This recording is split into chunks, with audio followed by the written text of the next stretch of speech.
Raider Nation, what's going on? It's mailbag time, and all these questions were asked to me when we were live on our December 19th show. We usually always go live for Thursday Night Football, but it's kind of sad. It's our last live Thursday night show, so if you missed it, that's on you. We've been rocking and rolling all season long. Friendly reminder, though, we are going to be live this Sunday. We're going to go live at 3:25 p.m. Eastern Time for Raiders Jaguars. Maybe I can convince Chugs to go live a little bit earlier, but the plan is of right now, 3:25 p.m. Eastern Time. Let's go to Jeremy Cole. Show idea, top 5 realistic players to draft for each needed position. Love the show idea, and I will end up doing one this way. I usually typically do a segment every single year the closer and closer we get to the draft of Raiders' top needs, right? So I'll look at the top needs, and it's usually the top 5 positions, and then I'll look at the top 5 players at those positions. I've also done a show based on like where I think that the Raiders are going to potentially target players, right? Like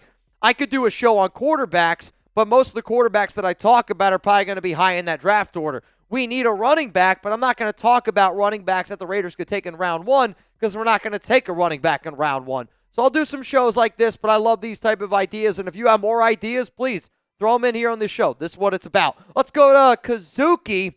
Does AP winning any game save his job? No.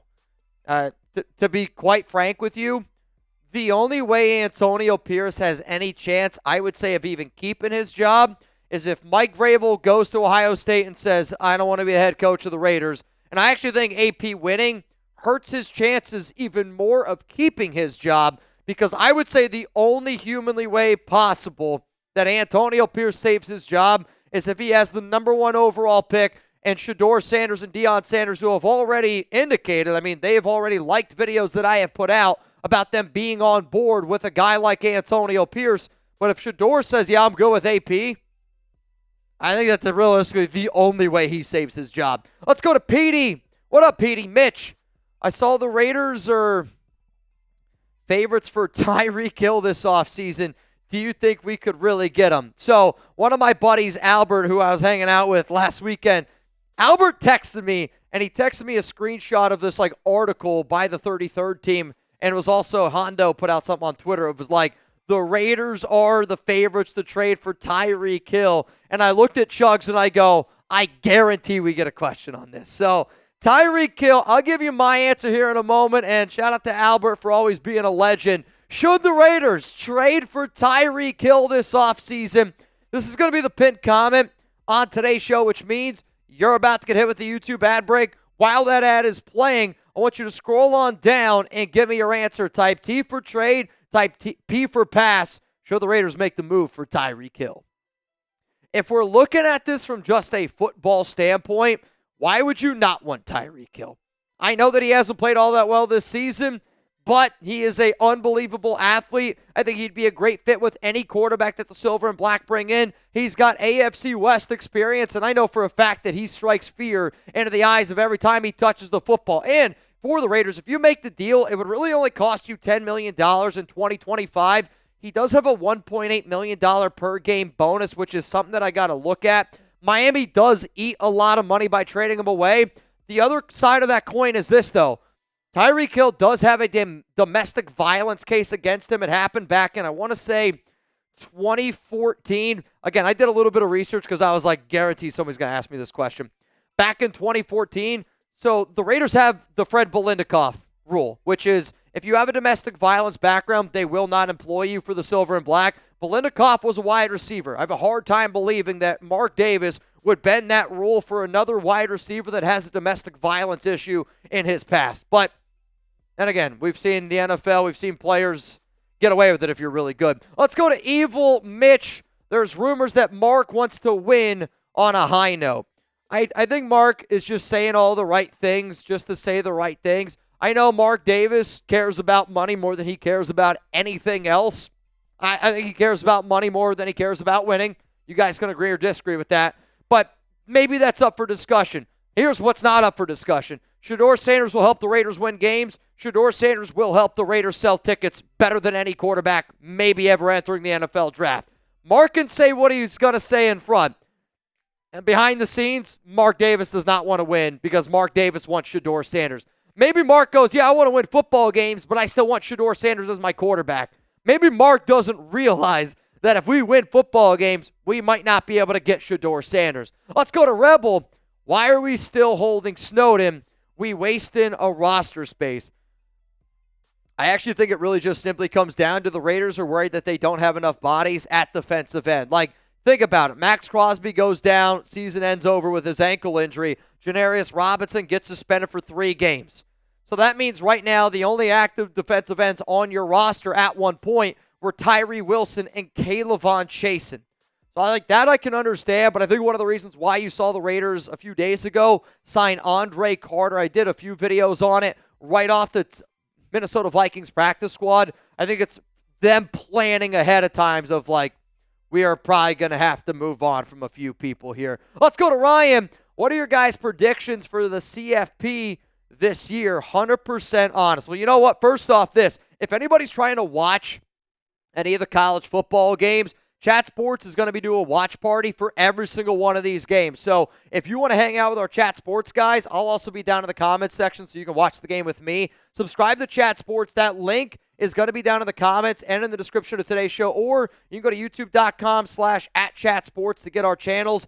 Every single watch party for every single college football game. I'm going to be rooting for Penn State. The games that I predicted, Ohio State, I'm rooting for Tennessee. Pick Texas. I am rooting for Texas. I picked Notre Dame to win, but I want Indiana to win. I picked Penn State to win, and I think Penn State's going to win. Let's go to Cassidy Gates. If we get Gabriel as a quarterback, who do we take in the first? So plan A is Shedeur. Plan B is Dylan Gabriel. And I think the way that the Raiders would do it is based on best player available. Because the reason, and if you haven't seen my video that I put out on Wednesday, please go check it out. I kind of break it down and more. But, like, this is the Raiders won a few games. You're probably picking in that 7 to 11, 12, 13 area, and you're not able to go get maybe one of your top quarterbacks. So I would say you probably go best player available, kind of like the way the Raiders did with Brock Bowers, kind of the way the Raiders did with JPJ. I think we'd all say that that worked out pretty damn well. If you're a real one, hit that subscribe button, turn on those notifications. That way you never miss any videos that we're dropping. I know the season's almost over, but honestly, we're probably going to make more videos once this dreaded season is over. We're going to be doing stuff around free agency, around the draft. I'm going to be live for playoff watch parties. I know we're live right now on Thursday, and it's F the Broncos, it's F the Chargers. They're playing each other, but we're going to be able to do a watch party where we're going to be rooting against the Chiefs, rooting against the Broncos, rooting against the Chargers. And if you're a real one and you appreciate what we do around here, I mean it. Pull up, hit that subscribe button. Let's party. Let's let our hair down here just a little bit. Let's go to Dylan. Wouldn't it make the most sense to start Carter Bradley to see what he's got? Ritter is awful, and AOC is too solid, and he could win games. Also, put me in that raffle. You're not wrong that Ritter is awful. And that's why I want Desmond Ritter to start the final 3 games, because deep down I know Raiders aren't going to win with Desmond Ritter. If you put in Carter Bradley, he might be shaky, but there's that, like, and Andy Dalton, week 3, you don't know what type of tape you got on a guy, and what if he surprises somebody?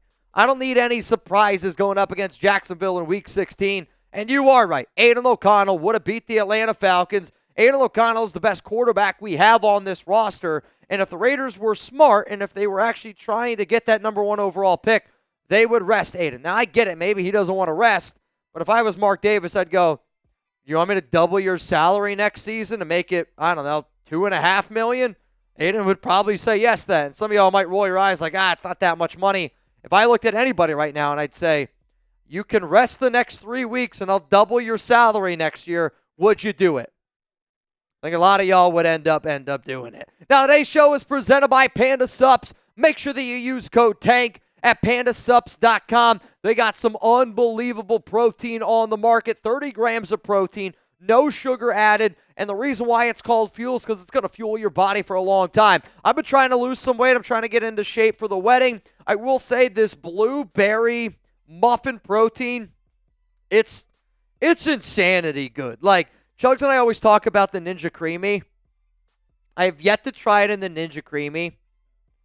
Dude, this in a pancake. I bought like healthy maple syrup, and I have been crushing, and I mean crushing protein pancakes. I usually mix it in a little bit with Panda Subs. So the one I use a lot of the time, if you're not a blueberry muffin guy, all good. The one that I have right now that I've been making protein pancakes with is the Cinnamon Toast cereal.